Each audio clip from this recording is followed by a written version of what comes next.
अपने नजरिए से जीने को ही तुमने जिंदगी समझ लिया है? कभी यह भी सोचा है कि एक पत्नी, एक बेटे के भी कुछ अरमान हो सकते हैं? मैं तुम्हारा वही निरपराध बेटा हूं जिसे डाकू की औलाद होने का कलंक लगा है। मेरी मां को सुहागन होते हुए भी एक विधवा की तरह जीना पड़ रहा है, जिसके जिम्मेदार तुम हो, सिर्फ तुम। मत कहो मुझे बेटा, मैं एक डाकू की औलाद नहीं कहलवाना चाहता। और यह भी मत समझना कि मुझे यहां बाप का प्यार खींच कर लाया है। मेरे लिए तो मेरा बाप 20 साल पहले मर चुका था। आज उस मरे हुए बाप को जिंदा करने की जिद मुझे यहां खींच कर लाई है। तुम्हें हिंसा और आतंक का रास्ता छोड़ना ही होगा। तुम्हें आत्मसमर्पण करना होगा बापू। वाह बरखुरदार वाह, दूध के दांत टूटे नहीं और बाप को शिक्षा दे रहा है। तू क्या सोचता है कि यहां से निकलने के बाद तेरा बाप चैन से जी सकेगा? जंगल का शेर जेल की चूहेदानी में रह सकेगा? हर गलत काम के लिए प्रायश्चित तो करना ही पड़ता है। थोड़ी बहुत सजा जरूर होगी, लेकिन बाद में सरकार आत्मसमर्पण करने वाले डाकुओं को इज्जत से जीने का साधन भी देती है। उनमें सच्चाई की एक ज्योत पैदा करती है। जैसे तुम सच्चाई की ज्योत कहते हो, वो चिंगारी बनकर हम सबको भस्म कर देगी। सच्चाई की ज्योत से चिंगारी नहीं, रोशनी निकलती है। नरक से बदतर जेल की जिंदगी को कभी देखा है तुमने? अपने फैसले को बदल डालो। मैं तुम्हारी तकदीर बदलना चाहता हूं, तुम सबकी। डाकू की तकदीर उसकी बंदूक होती है। जब वाल्मीकि की तकदीर बदलकर रामायण बन सकती है, तो तुम्हारी बंदूक गांधी की लाठी क्यों नहीं बन सकती? इसलिए कि हमारी तकदीर महाभारत बन चुकी है। महाभारत में भी सत्य की विजय है। मैं ऐसी विजय को विजय नहीं मानता। मैं सरदार को कानून के सामने सर नहीं झुकाने दूंगा। कानून के सामने सर नहीं, बंदूकें झुकती हैं। और मैं उन तमाम बंदूकों को झुका दूंगा जो मासूम इंसानों की जिंदगी से खेलती हैं। सरदार, लगता है ये तुम्हारी औलाद नहीं, पुलिस का मुखबिर है। जागीरा, तुम मेरे बेटे पर इल्जाम लगा रहे हो। कसम जगदम्बा की, अगर यही बात किसी और ने कही होती तो हम उसका सीना गोलियों से छन्नी कर देते।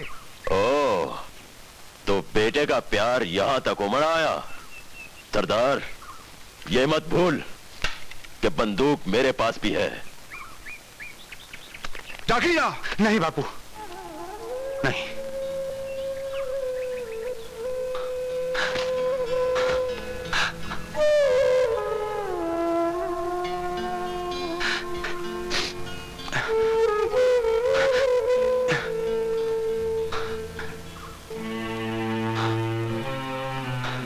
एक बात याद रखना बापू, हमारे बीच बाप बेटे का रिश्ता तभी बना रहेगा अगर तुम मेरी बात मानकर पुलिस के आगे आत्मसमर्पण कर दोगे। इसके लिए मैं तुम्हें 15 अगस्त तक का समय देता हूं, देश की आजादी का दिन, ताकि इस बदनाम जिंदगी के बंधनों से तुम आजाद हो जाओ। चलो मां। बेटा, वर्षों बाद मिले हो, मैं तुम्हें कुछ देना चाहता हूं। क्या दोगे? तुम्हारे पास देने को है क्या बापू?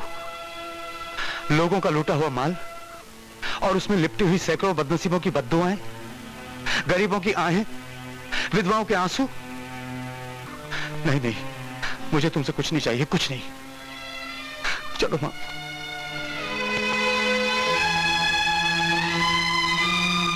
बेटे, पूछ ले अपनी मां से, यह तावीज लूट का नहीं है, इसे तेरी मां ने अपने हाथों से पहनाया था हमें।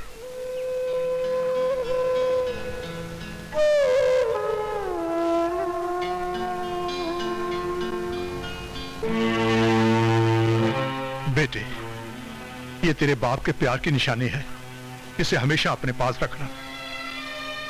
अपनी मां का ख्याल रखना। जगदम्बे तेरी रक्षा करे।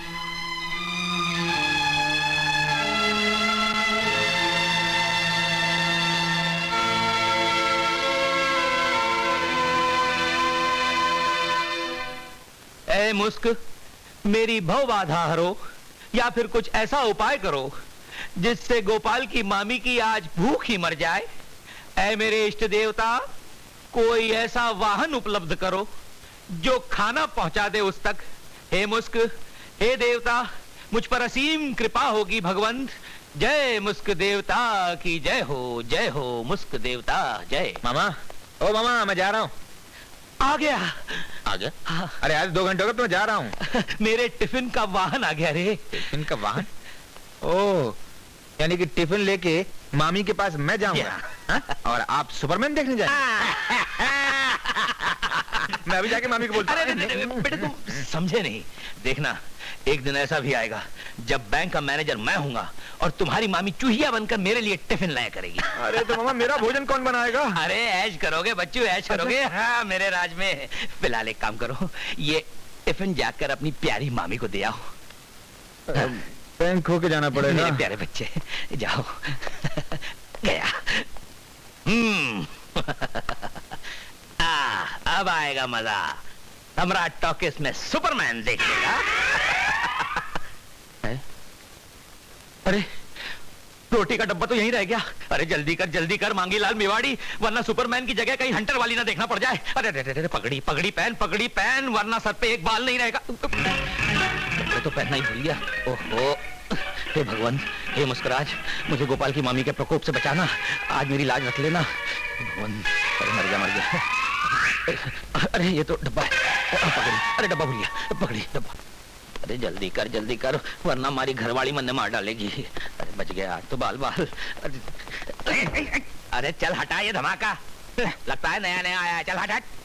चलो, इस वक्त बैंक में कोई नहीं जा सकता, लंच टाइम है। अरे तो लंच ही तो लेकर आया हूँ मेरे घरवाली के लिए। एक तो सल्यूट नहीं मारता अपने मालिक को। मालिक? कौन मालिक? क्यों बे घोंचू, अगर बैंक की मैनेजर बैंक की मालकिन हुई तो उसका घरवाला क्या हुआ है? मालिक। चल सल्यूट मार। अच्छा तू सैल्यूट मार। अभी मार। अरे अंग्रेजी सल्यूट है क्या? पीछे से मार। धक्का मारता है धैयूं। अरे कट्ठे गया। गोपाल,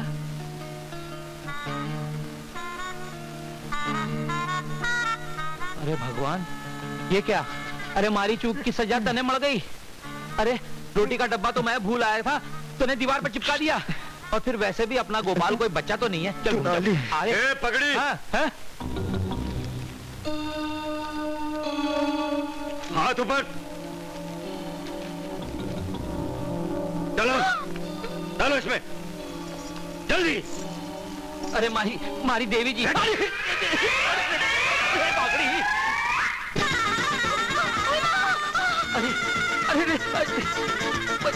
अरे मुझसे होता यहाँ।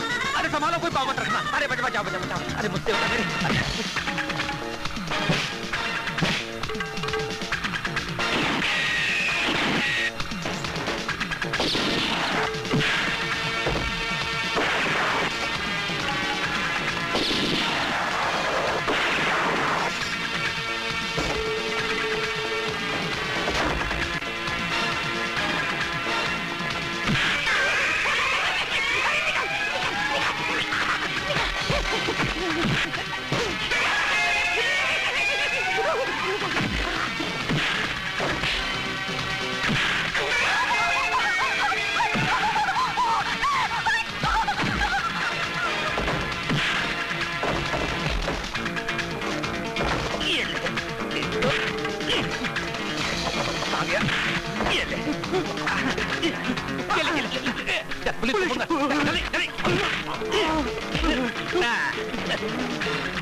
देखा मेरी पगड़ी का कमाल।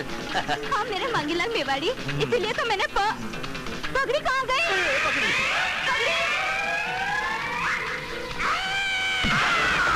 मारा रे मुआ।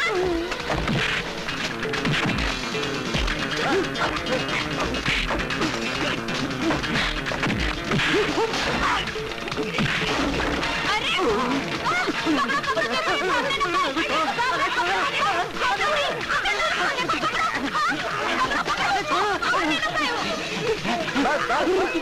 मर जाएगा, बाकी काम पुलिस संभालेगी। चल बे। हमें फक्र है कि आप जैसे बहादुर नौजवान इस देश में मौजूद है।